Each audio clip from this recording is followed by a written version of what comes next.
This is a sufficient assumption question. We can tell because if we have the assumption, then the conclusion follows logically. So the assumption is literally sufficient to validate our argument. And so I'm on the hunt for conditional statements and repeating terms here. These are often diagrammable, and we're getting some diagrammable stuff here, definitely seeing repeating terms and conditional language. So we want to find the conclusion and then find the premises and basically build the conclusion using the premises, and then we get to add one statement. That's going to be our sufficient assumption. Let me show you what I mean. So we have the thus to indicate our conclusion, but it kind of gives us one more premise here about Murray. Our conclusion's about Murray. We get this premise that he's an accountant with a bachelor's and a master's, but the conclusion is that he can't be accepted as the executive administrator. And then since is a premise indicator, they're going to hit us with one more premise. So the reason Murray can't be accepted is that he has a felony conviction, and the only premise that really makes that relevant is this one here. So I'm kind of ignoring this. This isn't really a premise in the argument because it's not why Murray can't be the executive administrator. In fact, Murray has a bachelor's and a master's, so he's satisfying these requirements. This isn't keeping him out of the position. It's the felony. So no one with a felony can be appointed to the board. If you have a felony conviction, you can't be on the executive board, and Murray has a felony conviction. So the premises tell us that Murray can't be on the executive board. But the conclusion wants to say that he can't be the executive administrator, and so there's the gap. That's what we need to fill with our sufficient assumption. We either want to say if you can't be on the board, then you can't be the administrator. We can do this conditional statement that looks like this. Or we can just say the executive administrator is a position on the board, and then the fact that he can't be on the board will preclude him from being the executive administrator. So either way, we're assuming that if you can't be on the executive board, then you're not allowed to be the executive administrator. I want to find an answer choice that states that assumption or it's contrapositive.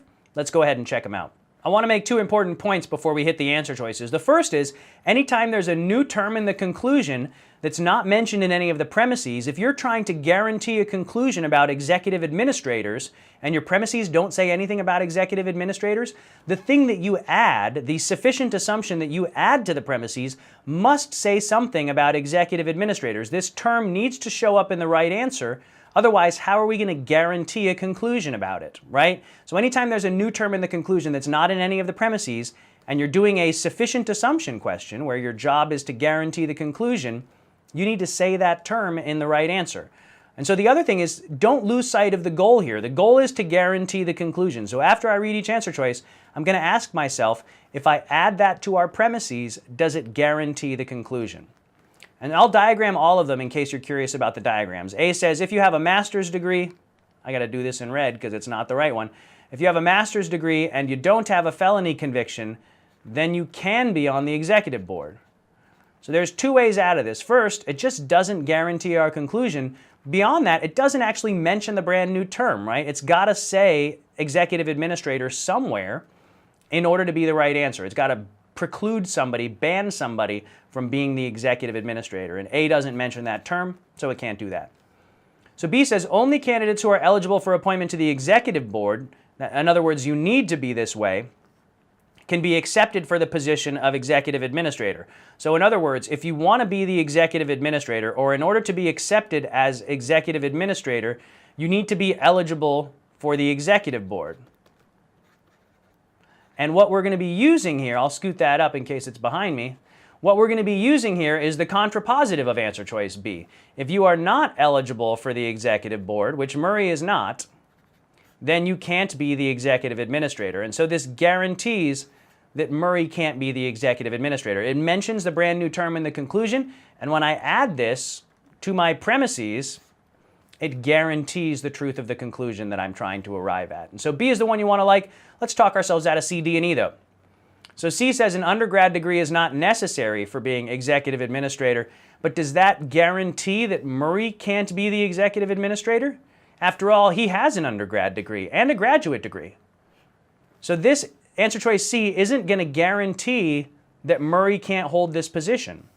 In fact, it just says this thing isn't necessary for the position. So C isn't really going to preclude anybody or ban anybody from being the executive administrator. D, I think, is the most tempting wrong answer. It says if Murray didn't have a felony conviction, so it's not a conditional statement, it's specifically about Murray, it's saying if he didn't have a felony conviction, then he would be the executive administrator. I spelled would wrong. It's hard to talk and write at the same time. He would be the executive administrator, but that doesn't guarantee that he currently can't be, right? This is kind of the opposite or the inverse of this situation here. We know that he does have a felony conviction. So this is like a hypothetical. This isn't the real world, because it's not true that Murray doesn't have a felony conviction. He does. We have to face that fact. And so the fact that the absence of the felony conviction would guarantee that he were the executive administrator doesn't mean that the presence of a felony conviction prevents him from being the executive administrator. This is kind of like the opposite of the thing that gets us from here to here. But that's like the inverse fallacy, and you don't want to engage in that. And so answer choice D is out. It doesn't guarantee the conclusion. When you add this to what we already know, it doesn't guarantee that Murray can't do this job. And finally, the felony charge is relevant. We don't care. We don't know. It doesn't matter. This doesn't ban him from being the executive administrator.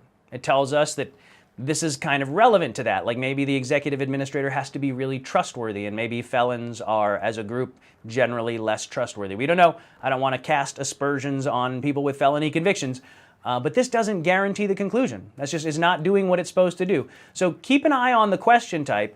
The criteria for the right answer here is it's got to guarantee the conclusion. When there's a new term in the conclusion, it's got to be mentioned in whatever you're using to guarantee that conclusion.